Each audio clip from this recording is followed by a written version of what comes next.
Hello good morning everyone. तो NCERT exemplar class 11th को इस समय हम लोग सॉल्व कर रहे हैं। और इससे पहले हमने प्लांट फिजियोलॉजी के 2 चैप्टर कंप्लीट कर लिए थे, लेकिन काफ़ी लंबे समय से मैं वीडियो रिकॉर्ड नहीं कर पा रहा था, थोड़ा सा शेड्यूल बिजी था। लेकिन अब हम उसी सीरीज़ को आगे कंटिन्यू करेंगे।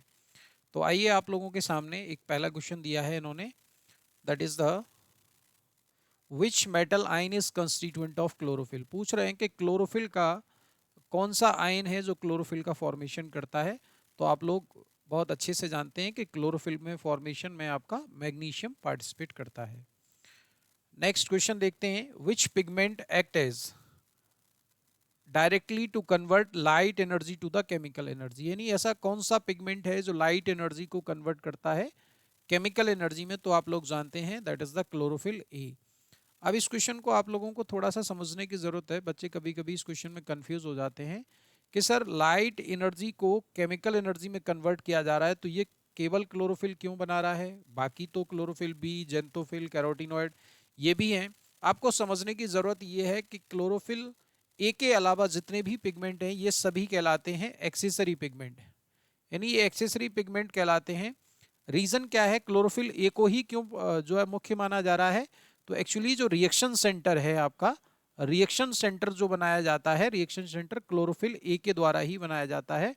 इसीलिए क्लोरोफिल ए यहाँ पर आंसर होगा, that convert light energy into the chemical energy. Next question, which range of wavelength in nanometer is called photosynthetically active radiation, that is the PAR।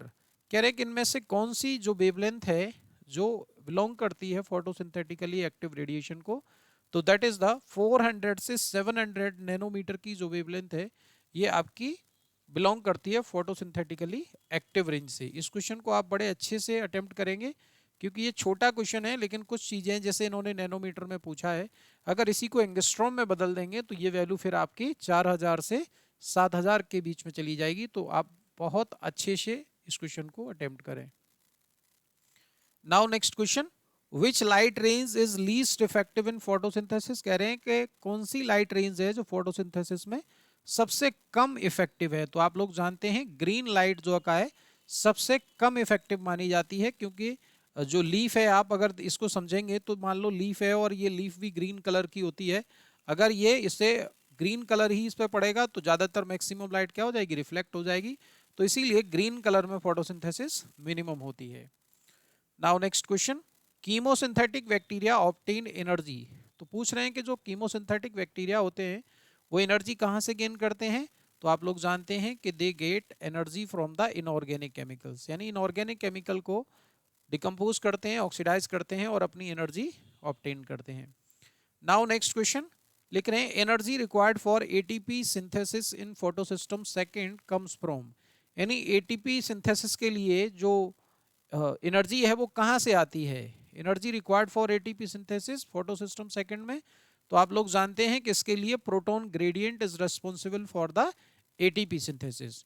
Now next question, during light reaction in photosynthesis the following are formed. Light reaction में क्या क्या बनता है। तो आप लोग जानते हैं कि लाइट रिएक्शन के दौरान एटीपी और हाइड्रोजन डोनर और O2। अच्छा, इन्होंने केवल हाइड्रोजन लिखा है तो आप लोग याद रखेंगे कि hydrogen donor like NADPH, NADPH इस तरीके के हाइड्रोजन डोनर का फॉर्मेशन लाइट रिएक्शन के दौरान होता है। Now next question, dark reaction in photosynthesis is called because. Because आप लोग जानते हैं कि डार्क रिएक्शन क्यों कहते हैं, क्योंकि इसकी ये डायरेक्टली डिपेंड नहीं करती, it does not depend on light, नहीं, it cannot occur during the day, it can occur in dark also, it does not depend on light energy, it cannot occurs during the day, it occur more rapidly at night, ऐसा नहीं है। तो does not depend on light energy directly, आप ये कह सकते हैं। ये एक्चुअली क्वेश्चन थोड़ा इनकम्प्लीट है, इसको आप इस तरीके से समझ सकते हैं कि डार्क रिएक्शन को डार्क रिएक्शन क्यों कहते हैं। एक्चुअली ये लाइट पर डायरेक्टली डिपेंड नहीं करती, बट लाइट के प्रोडक्ट पर जरूर डिपेंड करती है। तो आप इस बात को ध्यान रखेंगे, डायरेक्टली डिपेंड नहीं करती है, लेकिन इनडायरेक्टली जो लाइट रिएक्शन के जो प्रोडक्ट हैं उन पर डिपेंड करती है। तो इसीलिए does not depend on light energy कह सकते हैं, बट लाइट एनर्जी के प्रोडक्ट पर ये डिपेंड करती है। Now next question, PEP is primary CO2 acceptor, तो पीईपी आप लोग जानते हैं it is primary acceptor in the C4 plant में। Now next question, splitting of water is associated, यानी वाटर की स्प्लिटिंग किससे जुड़ी हुई है, तो आप लोग जानते हैं कि it is connected to the photosystem second, और फोटो सिस्टम सेकेंड इसमें ऑप्शन में नहीं है, तो आप कहेंगे कि inner surface of the thylakoid membrane, क्योंकि फोटो सिस्टम सेकेंड आपका inner surface of thylakoid membrane पर पाया जाता है, इसीलिए आंसर नंबर डी हो जाएगा।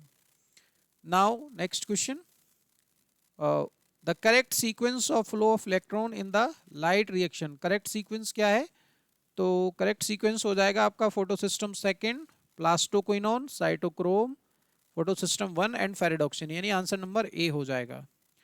लाइट रिएक्शन के दौरान correct sequence of electron. Okay, the enzyme that is not found in a C3 plant, कह रहे C3 प्लांट में कौन नहीं पाया जाता, तो आप जानते हैं पीईपी कार्बोक्सिलेज C3 प्लांट में नहीं पाया जाता है, it is करेक्टरिस्टिकली found in the C4 plant. Next question, the reaction that is responsible for the primary fixation of CO2 is catalysed by, तो प्राइमरी फिक्सेशन के बारे में अगर हम बात करेंगे तो RuBP carboxylase and PEP carboxylase, ये C4 प्लांट के लिए हो जाएगा और ये आपका C3 प्लांट के लिए हो जाएगा, तो इस तरीके से आंसर नंबर आपका सी हो जाएगा। Now next question, when CO2 is added to PEP the first stable product synthesized is, तो आप लोग जानते हैं कह रहा है कि अगर CO2 की रिएक्शन PEP से होती है तो पहला स्टेबल प्रोडक्ट यानी C4 प्लांट में अगर आप देखेंगे तो दैट इज द ऑक्जेलो एसीटेट। तो इस तरीके से ये आपका चैप्टर कंप्लीट हो चुका है फोटोसिंथेसिस। अगर किसी भी क्वेश्चन में आपकी कोई क्वेरी है, आपका कोई डाउट है, तो प्लीज़ कमेंट करके अपना डाउट क्लियर कर लें। Thank you all of you.